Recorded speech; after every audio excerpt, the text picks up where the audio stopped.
Alright, so I beat Castlevania Circle of the Moon and I want to talk about it. And by beat it, I mean I got to the second phase of Dracula, he one-shot me, and I realized I probably got a bit of grinding to do, but I feel like I've seen pretty much everything the game has to offer outside of maybe the arena, and 100%ing the castle, I'm at 87.6%, so I don't have much more to go.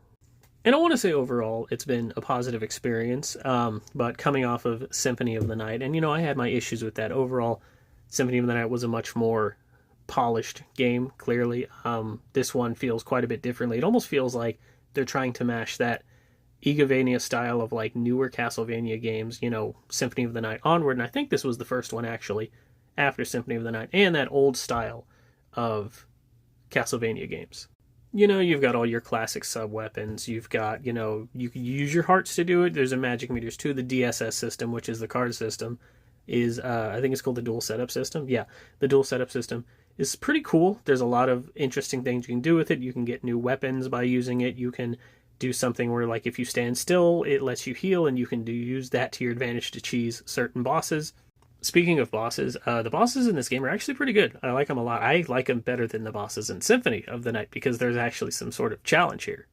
But I will say that, man, the difficulty spike in this game once you hit the zombie dragon, and then after you hit the, spoilers by the way, 1, 2, 3, the Hugh fight, and then the Dracula fight, good fucking lord, the difficulty spike that happens once you get to those is kind of crazy.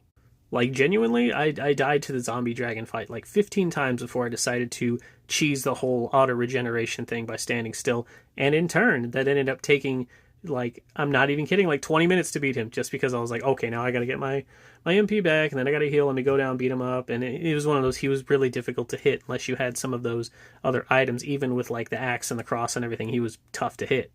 But enough about that. The movement in this game was really stiff, and I feel like that was kind of intentional to feel a bit more like an older Castlevania game. As for the story, it's really, really basic. It's basically Nathan and Hugh, the two main characters. They go into Dracula's castle to take him down, and then the master gets kidnapped, and they're trying to save him. Hugh's like, Nathan, fuck off. I'm going to save him. You're inexperienced. And then we see by the end that, oh, Nathan's the real hero. He's not inexperienced. Hugh was just jealous, blah, blah, blah. Kind of a nothing burger of a story. Not much there, honestly. But overall, I mean, what do you expect from a castle? I'm not here for the story. There's no shop. There's not really any secrets unless it's going to be something that's going to increase your main stats like your health, magic, or hearts.